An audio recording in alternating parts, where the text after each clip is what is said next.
Let's tend to this now. The pressure is on at Kaizer Chiefs ahead of the important CAF Confederation Cup tie against Kabuscorp SCP. Chiefs suffered a surprise 1-0 defeat at the Angolan side in the first leg preliminary round clash and will head to FNB Stadium needing to score at least twice to advance to the second round. Newzroom face a stern test as they prepare to host their tricky opponents. Our sports reporter Khotso Sello joins us in a moment. He is going to discuss this much anticipated clash, but also looking ahead at what Kaizer Chiefs is saying in this particular matter. Khotso Sello, a tough game ahead for Kaizer Chiefs. Certainly tough game for Kaizer Chiefs, Thabo. It's been a tumultuous time for the Soweto Giants. We do know that they started the season like a house on fire, winning 4 games out of their 5 fixtures, drawing that one. And all of a sudden, one single loss just made them spiral. We do know that there's also issues in the backroom staff with coach Naturena Dube being suspended, and of course the assistant coaches taking over for the time being. But one man who's been following this story quite closely is Far Post editor Mthokozisi Dube. It's been a rough patch for Kaizer Chiefs. They started like a house on fire, but all of a sudden things started to fall off. Yeah, look, I think you look at the way that they signed players, very good players that they brought in, and one expected them to then put up a challenge and have that consistency, starting the season. But first 5 games, looking good, and then that's Kokune loss, then sort of derailing them a bit, going away to Kabuscorp and losing that game 1-0, and coming back and playing a draw against Marumo Gallants. So Saturday is a big game for them. They need to win the game and to get back on track. I mean, last season when they won that Nedbank Cup, it kind of took the pressure off a little bit on coach Naturena Dube. That one loss brought back that pressure on. What is going on regarding that coaching situation? Look, it's the club hasn't really given an update since the last statement that there is internal engagement with the coach. So there's no clarity in terms of what the situation is with the coach. But we've obviously seen the assistant coaches taking reign and being in charge away in Angola and also preparing the team for this game. But there is no clarity in terms of what the future is for Naturena Dube. And the players now who have to take things forward, no use crying over spilled milk. They know they are playing for a big club with a rich history. We can see the history literally right behind us, and they have to take that on and soldier on. Do you think Chiefs has the quality to do that?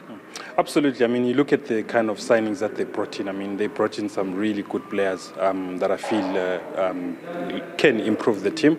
Obviously, it's now how they are integrated into the team. We've not seen a number of players, coming on. The likes of Nkanyi Soshinga, who came from Portugal, left back.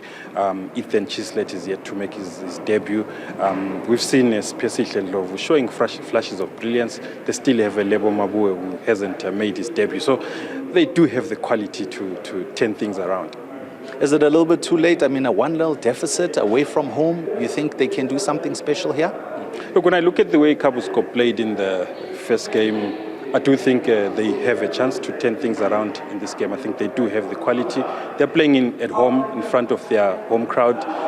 They've got the players that can actually win the game for them. I think they just need to take control of the game. But I think the most important thing, which has been a challenge, not just this season, but even in previous seasons, it's been scoring goals. I mean, you look at last season, the number of goals they scored. The previous season, I think they scored 33 goals in the league, that's in 30 games. And you can see even this season, when you look at the number of goals that they've scored, they've only scored more than 1 goal in one game, which was that 2-0 win over Stellenbosch. So they need to start scoring goals, and maybe the question could be Itiosa Igodaro. We've not seen him make his debut. Maybe he could be the man to change their fortunes. And the coaching setup that will be on the bench, it's not an unfamiliar territory for them when coach Naturena Dube was not here. Coach Kazi and, of course, Coach Khalil were the ones who took over. They're back again in charge. Do you feel that the players will be able to respond to their commands? Yeah, look, you also get the sense that they've worked with him for quite a while. Back from Tanzania with Khalil, also in Morocco. Coming down here, they prepared the team from pre-season until now. So you expect a bit of continuity in terms of how the team then plays. So the players should be familiar with how they want to play as a team.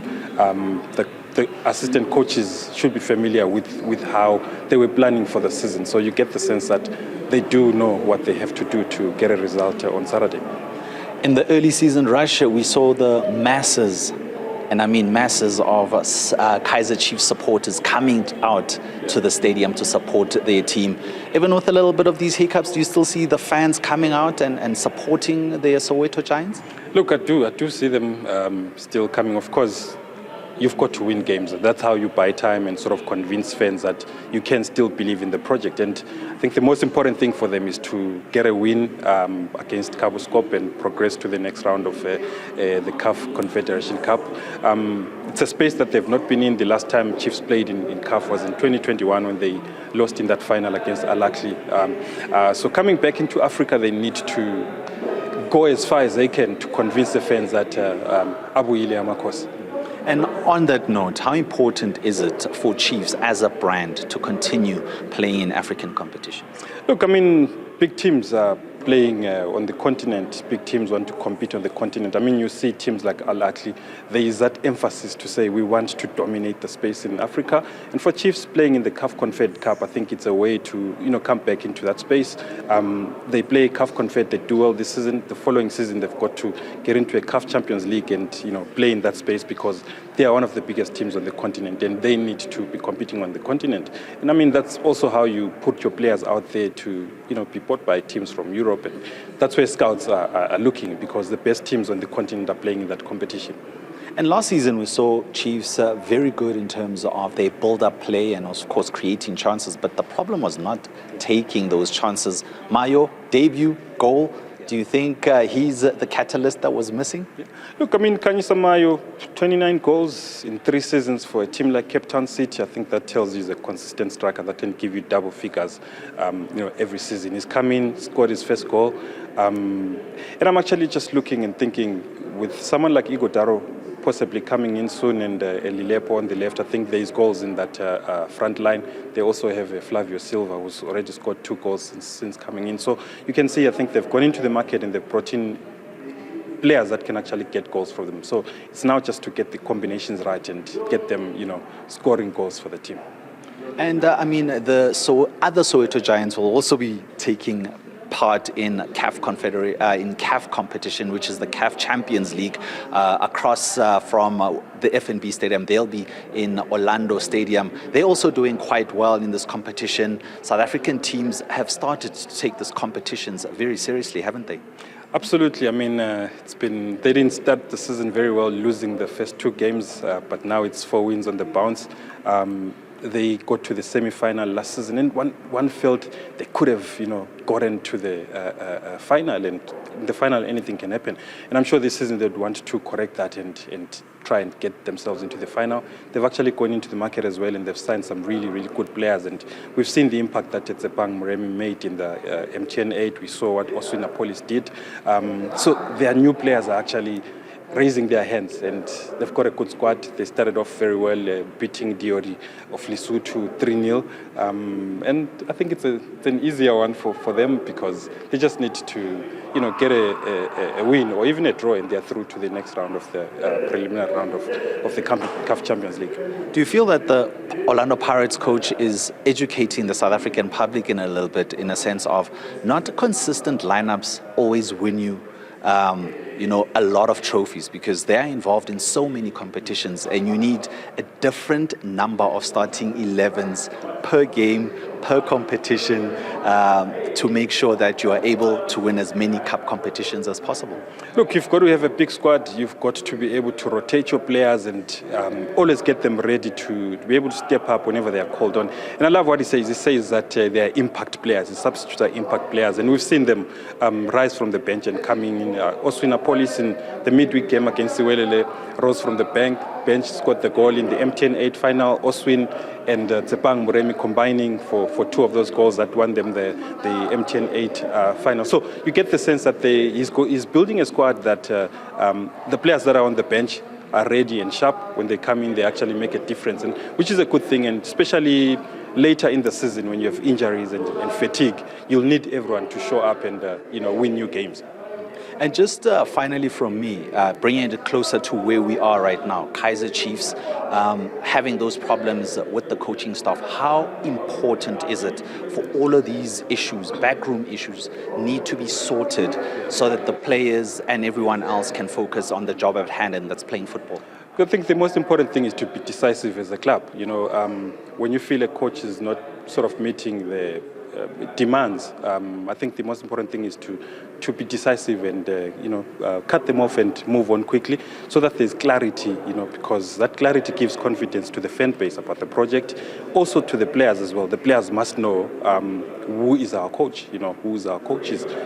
I think that clarity makes things easier for everyone involved within the club. So I think the sooner they resolve the issues, be it the coach leaving or be it the coach staying, I think would be important for them, so that they can then focus on the next steps of their rebuild.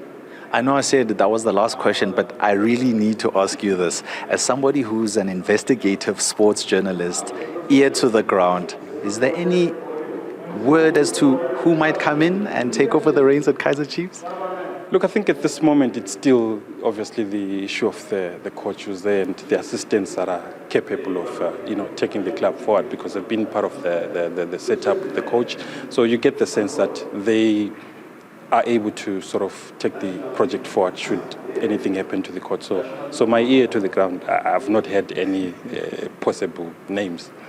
Thank you so much. That's Mthokozisi Dube, the editor of course, Far Post Football, which is online. Well, we are at the FNB Stadium, where we are here to see the lineup that Kaizer Chiefs will be whipping out for this weekend's CAF Confederation Cup match, but also just to find out the mood in the camp with all these stories circulating around whether Coach Nazruddin Nabi will stay or will he leave, how long will the current assistant coaches be at the helm, is there a new man in charge? All of these questions will be allayed a little bit later on through this press conference, but for now it's back to you in studio.